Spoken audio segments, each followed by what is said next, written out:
কপিকলের সূত্র দুইটা কথা বলো না। দেখো আমাদের টান বলের সূত্র কি ছিল? 2 m1 m2 g, নিচে কি ছিল? m1 plus m2। কথা বলো না পিছনে। দেখো এটা ছিল আমাদের টান বলের সূত্র। আর ত্বরণের সূত্র কি ছিল বলো তো? নিচে m1 প্লাস m2 আর উপরে কি ছিল? m2 into g। এই দুটো আমাদের সূত্র ছিল, একটা টান বলের সূত্র আর একটা কিসের সূত্র ছিল? ত্বরণের সূত্র। এরপর এছাড়াও আমরা দুটো সূত্র লিখছিলাম। দেখো এই একটা ছিল হচ্ছে যে বল, কার্যকর বল F সমান সমান m1g minus t, আর আরেকটার কার্যকর বল ছিল হচ্ছে দেখো এই p minus m2g। মনে আছে এটা কোন জায়গায়? এই যে একদম শুরুতে, প্রমাণের শুরুতে, মানে দুইটা টান, তখন হচ্ছে আমাদের এমন সূত্র ছিল। টোটাল এই হচ্ছে আমাদের সূত্রগুলো ছিল, যেখানে m1 গ্রেটার দেন কি ছিল সব জায়গায়? m2, মানে m1 এর ভরটা বেশি ছিল।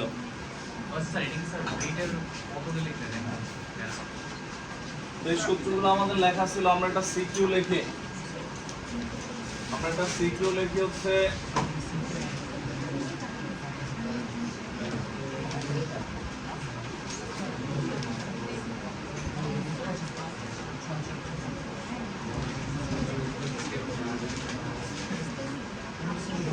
লেখো এটা উদ্দীপক।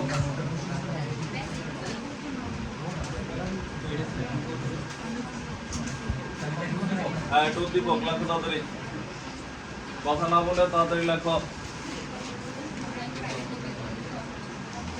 আসে নাই কে? লুবার দিশা। আর এই পাশে আসে নাই কে? না এখন তো আছেই, সব আসতে পারো না।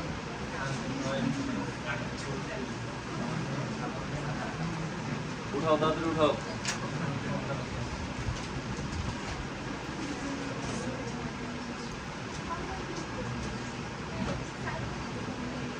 স্যার আজকে স্কুলে স্যার যখন এই ম্যাথটা করাইতেছিল তখন বলছি যে তোমাদের যদি গ নাম্বার আসে তাহলে তোমরা জাস্ট সূত্র দিয়ে পারবা, আর যদি ঘতে আসে তাহলে পুরো সূত্র বের করে তারপর করো।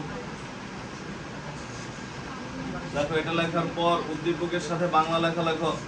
অজ্ঞাত বল প্রয়োগ করে, অজ্ঞাত বল প্রয়োগ করে, মানে কি বল প্রয়োগ করছে আমরা জানি না। অজ্ঞাত বল প্রয়োগ করে ভূমি থেকে 6 মিটার উপরে, অজ্ঞাত বল প্রয়োগ করে ভূমি থেকে 6 মিটার উপরে। আমাদের পরে কেমিস্ট্রি এই প্রশ্ন দিয়ে দেয়।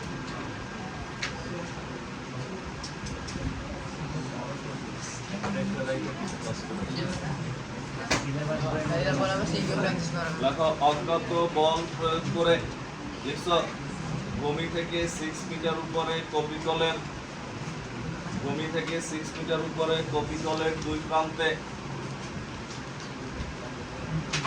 90 কেজি এবং 40 কেজি ভর। হ্যাঁ, ভূমি থেকে 6 মিটার উপরে কপিতলের দুই প্রান্তে 90 কেজি এবং 40 কেজি, 90 কেজি এবং 40 কেজি। বেশি থাকলে ওই পাশে দিয়ে দিও, ওই পাশে দিয়ে দাও।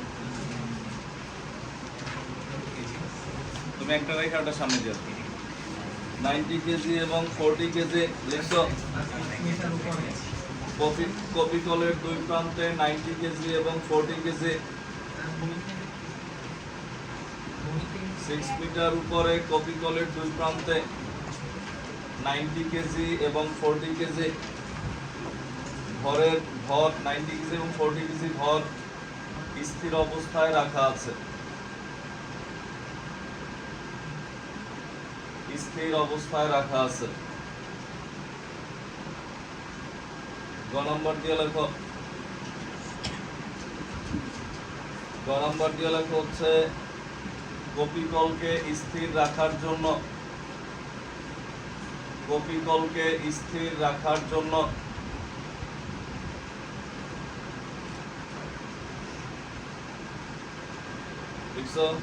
স্থির রাখার জন্য প্রথম বস্তুতে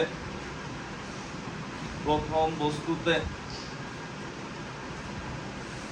কত বল প্রয়োগ করতে হবে? প্রথম বস্তুতে কত বল প্রয়োগ করতে হবে? প্রথম বস্তুতে কত বল প্রয়োগ করতে হবে? প্রথম বস্তুতে কত বল প্রয়োগ করতে হবে?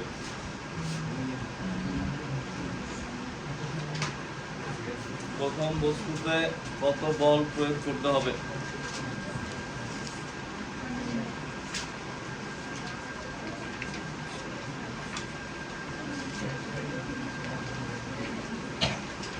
সবাই পাইলে পিছিয়ে দিয়ে হবে। প্রথম বস্তুতে কত বল প্রয়োগ করতে হবে লিখছ? কয়টা শর্ট করছে?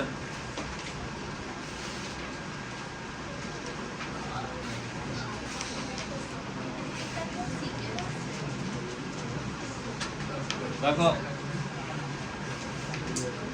এটা লেখার পর খেয়াল করো, প্রথম বস্তুতে কত বল প্রয়োগ করতে হবে। আমরা এটা লেখার পরে কি আসছে আমরা দেখি। দেখো ঘ নাম্বার দিয়ে লেখো, কপিকলকে মুক্ত অবস্থায় রাখলে, সাথে সাথে লিখো, কথা না বলে সাথে সাথে লিখো। যখন বলা শেষ হয়ে যায় তখন আবার জিজ্ঞেস করো। কপিকলকে মুক্ত অবস্থায় রাখলে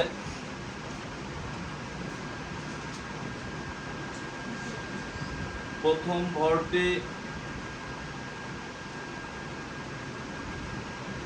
প্রথম ভরটি 2 মিটার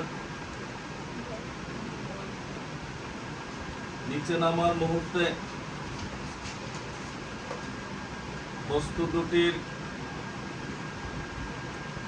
বেগ নির্ণয় করো। 2 মিটার নিচে নামার মুহূর্তে বস্তু দুটির বেগ নির্ণয় করো।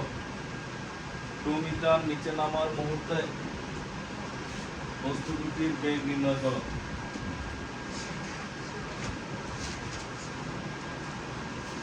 বস্তু দুটির বেগ নির্ণয় করো। এবার আমরা দেখি এখানে আমাদের কি কি বলছে। দেখো দুইটা ভর দিয়ে দিচ্ছে, একটা 90 কেজি আর একটা 40 কেজি। ভালো করে খেয়াল করো, কোনটা 90 কোনটা 40? যেটা নিচে এটা 90, আমরা ধরলাম এটা M1 90 কেজি, আর এটা কি ধরলাম M2। আগে বুঝো, উদ্দীপকে লিখো না কিন্তু এগুলো আবার। এরপরে এটা মনে করো, এরা মনে করো এই বরাবর ছিল, ধরো দুইজনই শুরুতে এই বরাবর ছিল, তো এটা যতটুকু নিচে নামছে এই কি করছে ঠিক ততটুকু উপর উঠছে, উচ্চতা সমান, এদের বেগও কি সমান। এক প্রান্ত যে বেগে নিচে নামে আরেক প্রান্ত সেই বেগে। টান বল কোন দিকে? টি উপরের দিকে, টি উপরের দিকে। এদের ওজন কোন দিকে? W2 নিচের দিকে, W1 নিচের দিকে। এখানে বড় কোনটা? এখানে W1 বড় আর এখানে T বড়। বুঝছি আমরা? তখন তোমাদের যখন প্রমাণ করে করতে বলে তখন হচ্ছে ওই যে ওইভাবে গতদিন প্রমাণ দিছিলাম। আর আমাদের গয়ে বলছে কি, প্রথম বস্তুতে মানে তুমি চাইতেছো এই বরাবরই থাকুক, কোনো দিকে যাবে না, তাহলে প্রথম বস্তুতে কি পরিমাণ বল প্রয়োগ করা লাগবে। মানে হচ্ছে এরকম,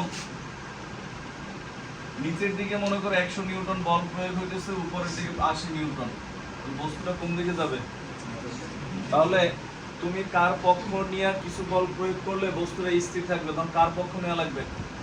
যার কম, যে অসহায় তার পক্ষ নেওয়া লাগবে। মানে এখানে বল কম কার? উপরের দিকে না? উপরের দিকে যদি তুমি 20 নিউটন বল প্রয়োগ করো তাহলে এটা কি থাকবে? কাটাকাটি যায় স্থির থাকবে, সমান থাকবে। বুঝছি আমরা?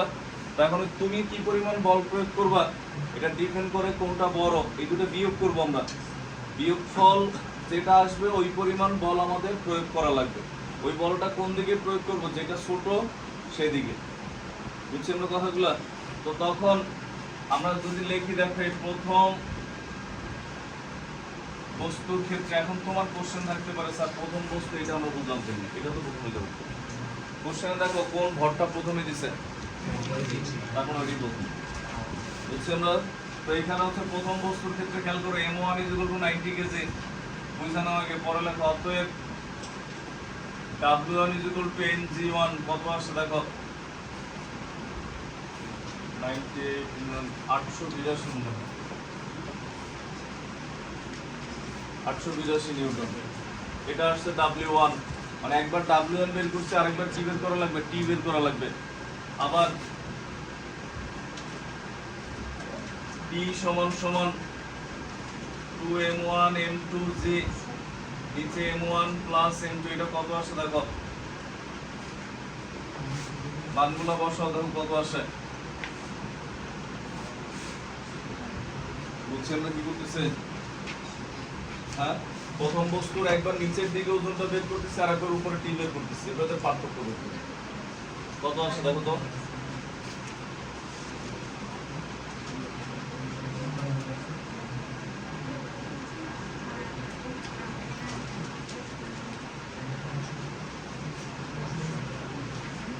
কত আসছে? 542.76 নিউটন। এরপর লেখা অতএব F is equal to W1 minus T কোনটা? এই যে এটা। F is equal to W1, এটা কি M1 দি মানে কি W না? এরপর কত আসে দেখো, বা F সমান সমান 882 মাইনাস 542.76 এত নিউটন। বিয়োগ করলে কত আসে দেখো, 300 কত দশমিক কত,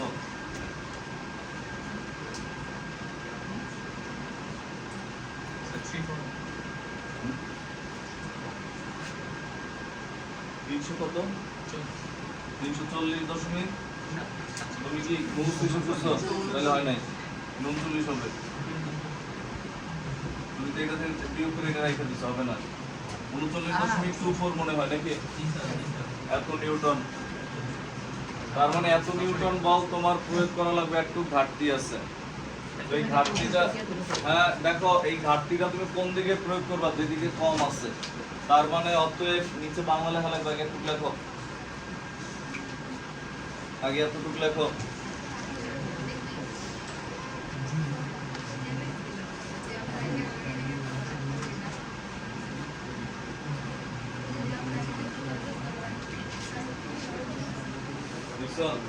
এরপর লেখো, এরপর লেখো অতএব, অতএব কপিকলকে স্থির রাখতে হলে, কথা বলবো, কপিকলকে স্থির রাখতে হলে, অতএব কপিকলকে স্থির রাখতে হলে, কপিকলকে স্থির রাখতে হলে প্রথম বস্তুতে ওজনের, প্রথম বস্তুতে ওজনের বিপরীত দিকে, প্রথম বস্তুতে ওজনের বিপরীত দিকে 339.24 নিউটন বল প্রয়োগ করতে হবে। প্রথম বস্তুতে ওজনের বিপরীত দিকে 339.24 নিউটন বল প্রয়োগ করতে হবে।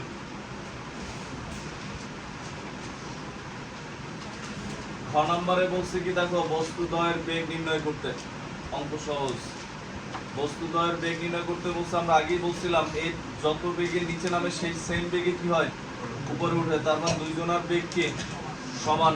তো লেখো, ঘ নম্বর দিয়ে প্রথমে লেখা হচ্ছে, কপিকলটিতে প্রথম ও দ্বিতীয় বস্তুর বেগ সমান হবে। কপিকলটিতে প্রথম ও দ্বিতীয় বস্তুর বেগ সমান হবে। কপিকলটিতে প্রথম ও দ্বিতীয় বস্তুর বেগ সমান হবে। কপিকলটিতে প্রথম ও দ্বিতীয় বস্তুর বেগ সমান হবে।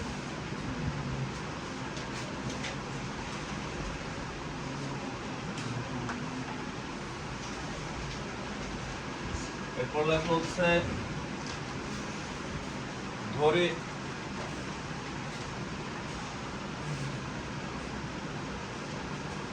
কপিকলটির চূড়ান্ত বেগ ইজ ইকুয়াল টু ভি। ধরি কপিকলটির চূড়ান্ত বেগ ইজ ইকুয়াল টু ভি। শুরুতে কি ছিল, দুই প্রান্তই কি স্থির ছিল না? হ্যাঁ, দুই প্রান্তই স্থির ছিল। এরপর লেখা হচ্ছে আদি বেগ ইউ ইজ ইকুয়াল টু 0। আদি বেগ ইউ ইজ ইকুয়াল টু 0। শুরুতে ছিল কেন? ভর যোগ করার আগে, ভর যোগ করার পর উপর নিচে ইজ ইকুয়াল টু ভি। আদি বেগ ইউ সমান 0। এরপর দেখো দুই প্রান্ত কি বলছে, এক প্রান্ত কত মিটার নিচে নামছে 2 মিটার, তার মানে ওই প্রান্ত কত মিটার উপরে উঠছে 2 মিটার, তার মানে দূরত্ব s is equal to 2 metre. দেখো দূরত্ব s is equal to 2 metre.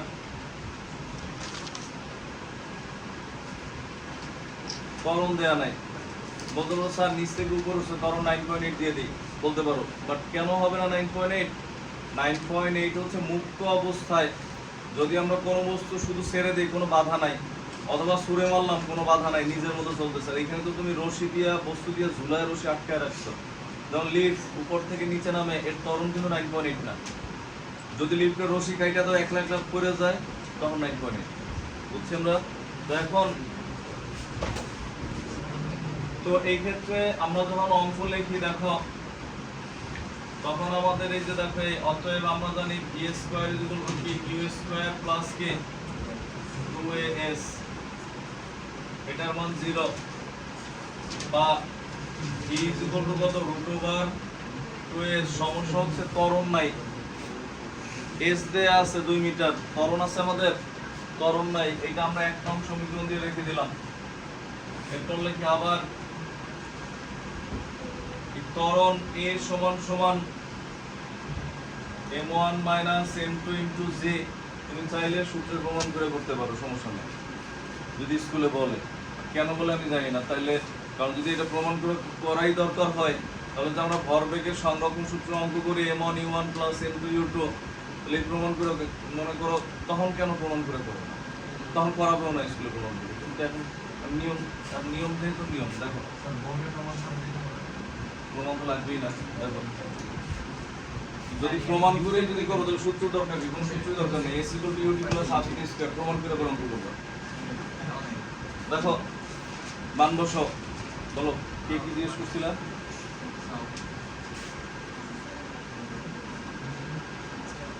এর মান বের করবা, বের করে 1 নং এ বসাই দিয়ে হচ্ছে তুমি কি করো, বি এর মান বের করো।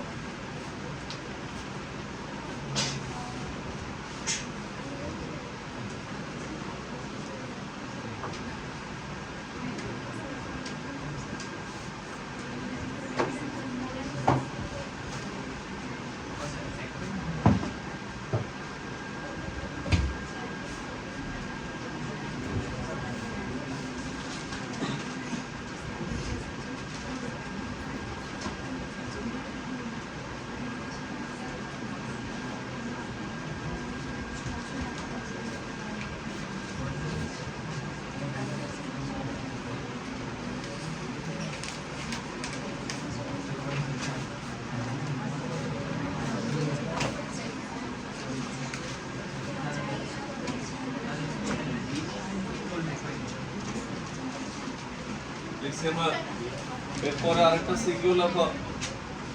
নেক্সট কত আসছে অ্যান্সার?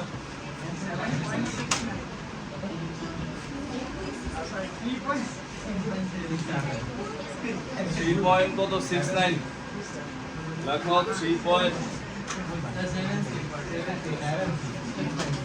ত্বরণের মান কত আসছে? 3.769 এমএস ইনভার্স 2 লেখো। 3.769 এমএস ইনভার্স 2, 3.769 এমএস ইনভার্স 2 লিখছো। এরপর লেখো অতএব 1 নং হতে 1 নং এ ত্বরণের মান বসাও, দূরত্বের মান তো আছে, সবগুলো বসাই দিলে ভি কত আসে দেখো। অতএব 1 নং হতে 1 নং এ সবগুলো মান বসাও, দেখো কত আসে।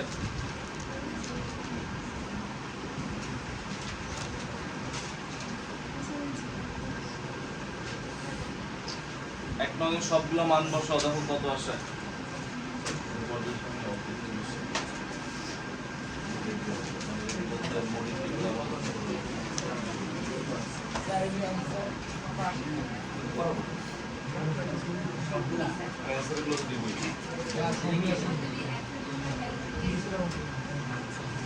দেখছি আমরা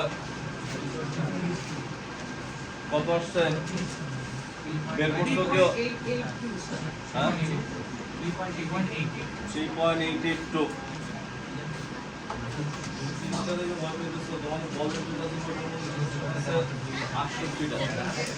আর এটা 3.882 লেখো অ্যান্সার হচ্ছে 3.88 ms ইনভার্স 1 এরপর লেখো একটা সিকিউ লেখো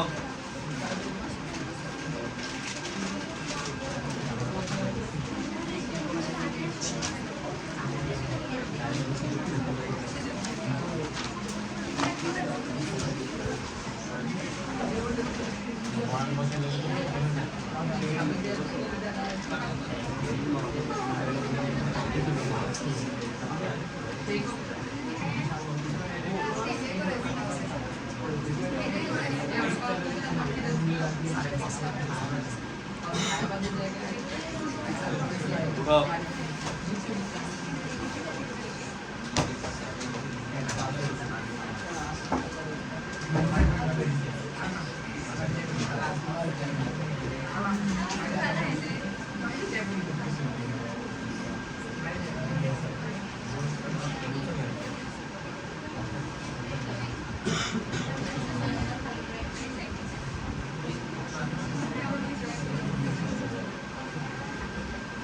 লেখো তাদের লেখো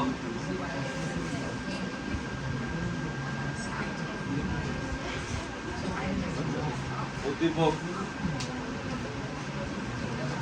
গুনগুন করো না লেখো তাদের ক্যান্সার দেখে গুনগুন করতে পারতেছ ফ্যান কিন্তু অফ করে দেবো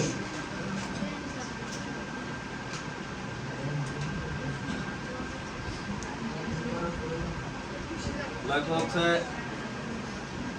চিত্রের উদ্দীপকের সাথেই লিখবা দরকার উদ্দীপক লিখতে না পারলে পরে লিখো আগে লেখো চিত্রের কপি কল দিয়ে আগে উদ্দীপক বাংলা লেখো চিত্র পরে চিত্রের কপি কল দিয়ে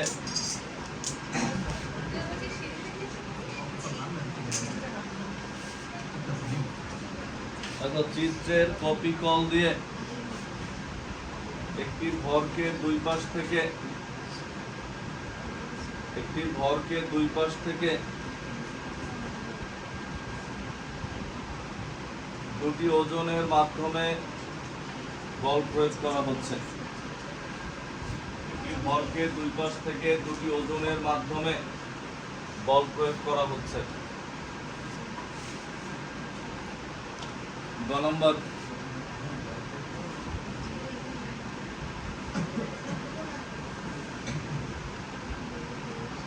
লেখা হচ্ছে উদ্দীপকের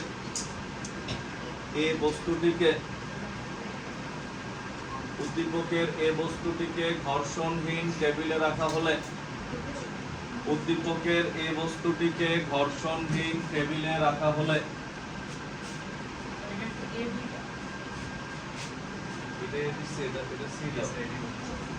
দেখো উদ্দীপকের এই বস্তুটিকে ঘর্ষণহীন টেবিলে রাখা হলে ওইটা সি দাও উদ্দীপকের এই বস্তুটিকে ঘর্ষণহীন টেবিলে রাখা হলে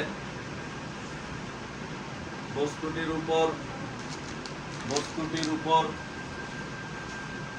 কার্যকরী বল ও বলের দিক নির্ণয় করো বস্তুটির উপর কার্যকরী বল ও বলের দিক নির্ণয় করো বস্তুটির উপর কার্যকরী বল ও বলের দিক নির্ণয় করো বস্তুটির উপর কার্যকরী বল ও বলের দিক নির্ণয় করো বস্তুটির উপর কার্যকরী বল ও বলের দিক নির্ণয় করো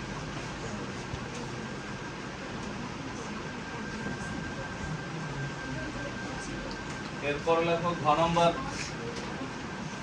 নম্বর দিয়ে লেখা হচ্ছে উদ্দীপকের বস্তুটির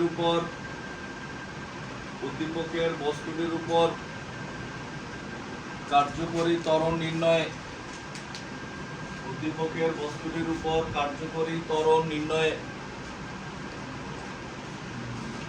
এর ভরের এবিসিডির এরপর হচ্ছে এর ভরের ভূমিকা ত্বরণ নির্ণয়ে এর ভরের ভূমিকা এর ভরের ভূমিকা লিখছ, এর ভরের ভূমিকা গতির কোন সূত্রকে সমর্থন করে? এর ভরের ভূমিকা গতির কোন সূত্রকে সমর্থন করে? এর ভরের ভূমিকা গতির কোন সূত্রকে সমর্থন করে? এর ভরের ভূমিকা গতির কোন সূত্রকে সমর্থন করে? তো এখন লেখা শেষ হলে দেখো, কথা না বলি আমরা এর ভরের ভূমিকা গতির কোন সূত্রকে সমর্থন করে, তখন আমাদের কি আসে খেয়াল করো। ক নম্বরে কি বলছে? 5 কেজি ভরের বস্তু। ভালো করে খেয়াল করো, এটা আমরা ধরলাম M1। তুমি এগুলা আবার উদ্দীপকে লেখো না, খেয়াল করো আমাদের এখানে ধরে M1 টন লাগবে না, আমরা 1 টন লিখলে ঝামেলা, তাহলে কি MB মনে করো 10 কেজি, তুমি 1 লিখলেও সমস্যা নাই।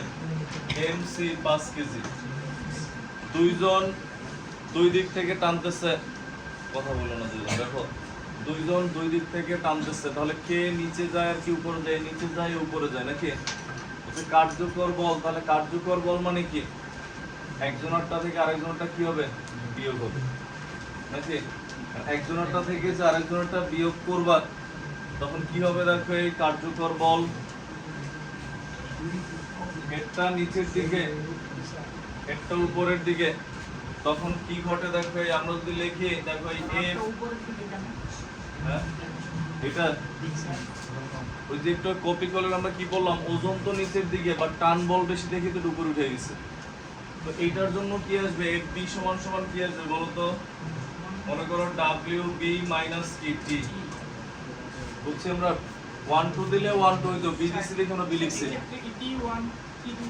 টান সবসময় একই, দুইটা রশি একটাই, এই যে রশি একটাই, টান বল সেম। এরপর দেখো এইখানে বা FB is equal to M1G minus T, এক নং সমীকরণ। আমরা লিখি আবার FC, খেয়াল করো এই FC, এটা কত হবে আমাদের? P minus WC, বুঝছি আমরা। তো তখন কত আসে দেখো, বা FC সমান সমান T minus, আমরা 1 2 লিখছিলাম, BC। তুমি 1 2 লিখলে কিন্তু কোনো সমস্যা নাই, আগে বলে দিই। B, তখন এখানে কি লিখবা? C, এই হচ্ছে G। বুঝছি আমরা। 2 নং সমীকরণ। এখন বলছে কি কার্যকর বল, এই বিন্দুর বল হচ্ছে এটা, আর এই বিন্দুর মোট বল, মানে দুইটা কাটাকাটি যে এটা থাকে, এটা থাকে, কোনটা বড় বলতে পারো? অবশ্যই এটা বড়। তো তখন এরপর যদি আমরা লিখি অতএব, আমরা যদি লিখি এখন এইখানে এই দুইটা আমরা পাইছি, এখন টান বল তো আমাদের নাই, আছে টান বল। তো টান বল না থাকলে আমরা বা কার্যকর বল, বা আমরা এইভাবেও লিখতে পারি মোট বল। কার্যকর বল মানে বস্তুর উপর মোট কি পরিমাণ বল প্রয়োগ করছো, তাহলে মোট বল কি পরিমাণ প্রয়োগ করছে এটা লিখতে গেলে তখন আমাদের কি আসে দেখো, অতএব F is equal to FB plus KF। C মোট বল মানে বস্তুটার উপর কার্যকর দুইজনে মিলে টোটাল কত বল প্রয়োগ করছে? FB plus FC সমান সমান কত আসে দেখো, FB সমান সমান কি MB G minus T plus T minus কত, এটা কাটাকাটি, তখন কি থাকে? MB G minus MCG। বুঝছি আমরা। মানে মেইন কথা কি জানো, এইটার ওজন থেকে তুমি সরাসরি F is equal to এই লাইন, এগুলো কিছু না করলে হতো। অঙ্ক ছোট হয়ে দেখে আমরা করছি কেন? দুইজন দুই দিক থেকে টানতেছে, এরটা এইদিকে, এর ওজন এইদিকে, বাট দুটার পার্থক্যটাই কি কার্যকর বল। স্বাভাবিকভাবে মনে করো যে বেঞ্চ, একজন এইদিকে টানতেছে 100 নিউটন বলে, একজন এইদিকে টানতেছে 80 নিউটন বলে, যে বেঞ্চটা কোন দিকে যাবে? কত বলে যাবে? 20 নিউটন। দুইটা বিয়োগ করার পর, মানে এটা বাদ দেওয়ার পরে। হ্যাঁ, তো এইখানে হচ্ছে আমরা হিসাব নিকাশ করে দেখাইছি, ডিরেক্ট এটা লিখলে তো WB minus WC, বাট তুমি আমরা এইভাবে করি। দেখো জি কমন নিলে mb মাইনাস কত mc, তখন কত থাকে সমান সমান mb এর মান হচ্ছে 10 মাইনাস 5 ইনটু 9.8 এত নিউটন সমান সমান 49 নিউটন। এই হচ্ছে অ্যান্সার ক নম্বরের। লেখো, বুঝছো? তোমার কি লেখা আছে? দুইভাবে করে দিবি, ঠিক আছে?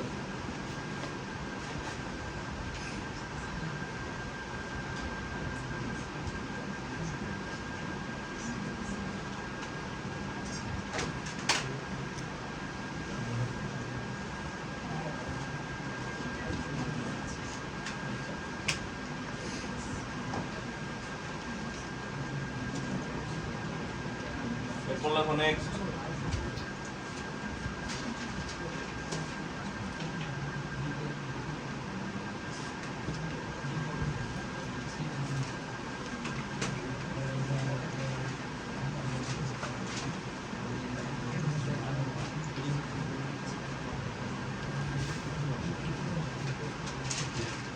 উঠাও, তাড়াতাড়ি উঠাও।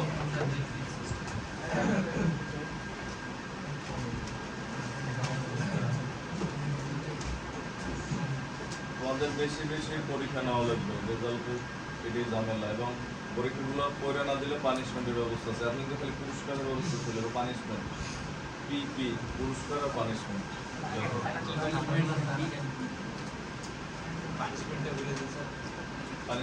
পুরস্কার কি দিব আগে জানা গেছে? পানিশমেন্ট জানা পাবো খাতা, একটা খাতাই তো বাকি আছে বাবা।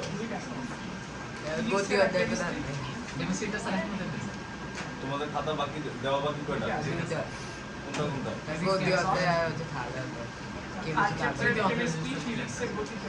আপনি স্যার শেষ করছেন, আপনি তাদের লাগাবেন। ফিজিক্সের গতি ওদের খাতা দেয় নাই?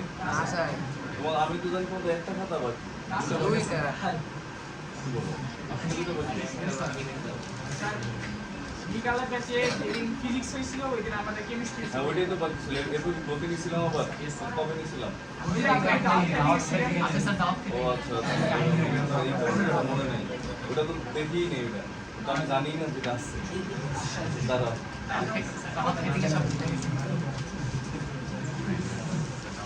দেখো এটা লেখার পর দেন হচ্ছে খ নাম্বারে কি বলছে দেখো। খ নাম্বারে বলছে হচ্ছে আমাদের, দেখো খ নাম্বারে বলছে এই যে এই ঘটনাগুলা গতির কোন সূত্রের সাথে সম্পর্কিত, মানে তিনটা বস্তুর একসাথে ঘটনা। এখানে আমরা এরকম সূত্র জানি, দেখো F = ma, এটা জানি আমাদের কোশ্চেনে। F = ma আমরা এটা জানি। দেখো আমাদের কোশ্চেনে কি বলছে, কার্যকর ত্বরণ নির্ণয়, মানে আগে ত্বরণ বের করা লাগবে, মানে এই বস্তুটার কার্যকর ত্বরণ। তো এই বস্তু যে আসা যাওয়া করবে কার্যকর ত্বরণ, তখন কি শুধু এই দুইটার ভর হবে না, বস্তুর ভর হবে? ত্বরণ, এর ত্বরণ চাইছো, তার মানে এর ভর তুমি ধরবা না, কারণ তুমি যখন নরমালি ত্বরণ বের করে F = ma, টা কার? বস্তুর ভর। এখানে বস্তুর ভর, বস্তু যদি একা একা চলতো তাহলে শুধু তার ভর হইতো, কিন্তু বস্তুর সাথে কি আছে, আরো দুইজন দুই পাশ দিয়ে টানাটানি করতে যুক্ত আছে, এই দুইটার ভরও আছে। তাহলে এখানে আমরা লিখি, দেখো প্রথমে আমরা লিখি মোট ভর m = km1 + m2 + km3, বুঝছি আমরা? কারণ 1 নং দিয়ে রাখি, 1 নং না দিলেও চলবে। এরপর লিখি, দেখো কত আসে তখন 20 কেজি। এটা আসছে কিসের ভর? আমাদের m এর মান, মোট ভর। আর কার্যকর বল একটু আগে গয়ে বের করছো, কত পাইছি আমরা? 49 নিউটন।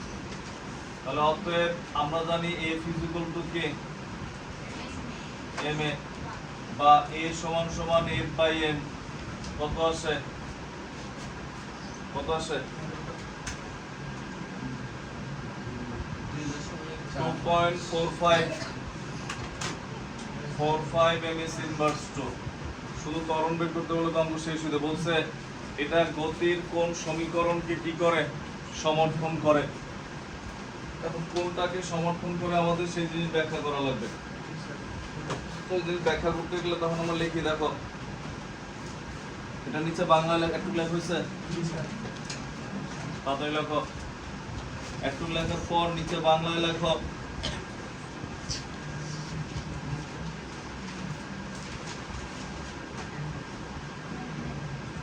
এখানে তুমি এটার একটা সমীকরণ দিয়ে রাখো, তাহলে ভালো। সমীকরণ না দিলেও হয়তো তোমার কিছু করা লাগবে না। দেখো সমীকরণ দিয়ে রাখলে তখন আমরা কি বলবো, দেখো তুমি এখানে লিখতে পারো উপরোক্ত তথ্য হতে, অথবা তুমি এটাও লিখতে পারো 1 নং সমীকরণ হতে। লেখো 1 নং সমীকরণ হতে, 1 নং সমীকরণ হতে দেখা যায়, 1 নং সমীকরণ হতে দেখা যায় এই বস্তুর বড় হাতের এ বস্তুর ভর পরিবর্তন করলে, এ বস্তুর ভর পরিবর্তন করলে কার্যকর ত্বরণ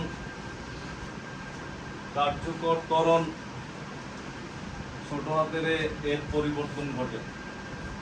কার্যকর ত্বরণ এর পরিবর্তন ঘটে। স্বাভাবিক, কেন আগে বুঝা নাও, দেখো আন্দাজি লেখা লাগবে না।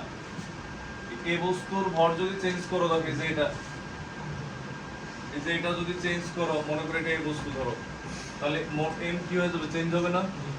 মোট এম চেঞ্জ হলে কি হবে, এর মান কি হবে, চেঞ্জ হবে। আমরা এটা লিখছি এর পরিবর্তন করবে। এখন কি রকম চেঞ্জ হবে, এটার ভর যদি বাড়াও তাহলে এটা বাড়বে, এটা বাড়া মানে কি ত্বরণ কি হবে, কমবে, কারণ ব্যস্ত অনুপাতিক, এটা উপরে এটা নিচে।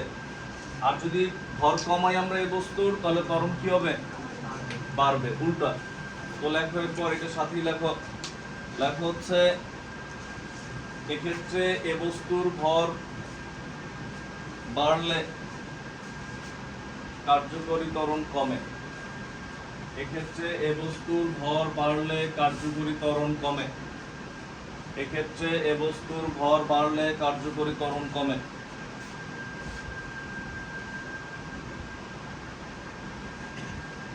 আবার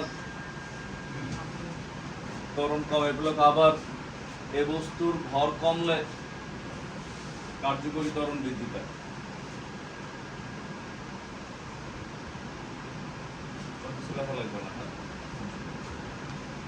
আবার এ বস্তুর ভর কমলে কার্যকরী ত্বরণ বৃদ্ধি পায়।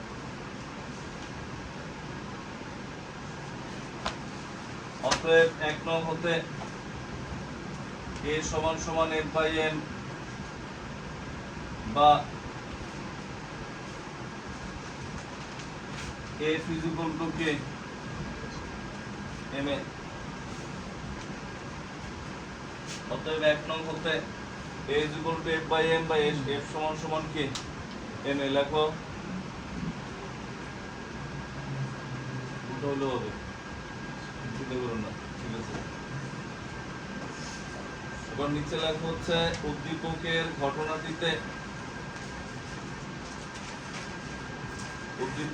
ঘটনাটিতে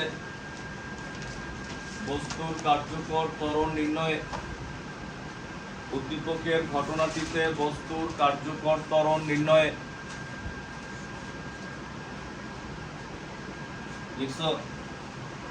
এর ভরের ভূমিকা, এবিসিডি রে বড় হাতের এর ভরের ভূমিকা গতির দ্বিতীয় সূত্রকে সমর্থন করে। গতির দ্বিতীয় সূত্র কোনটা ছিল আমাদের, এটা ছিল না, F = ma। গতির দ্বিতীয় সূত্রকে সমর্থন করে।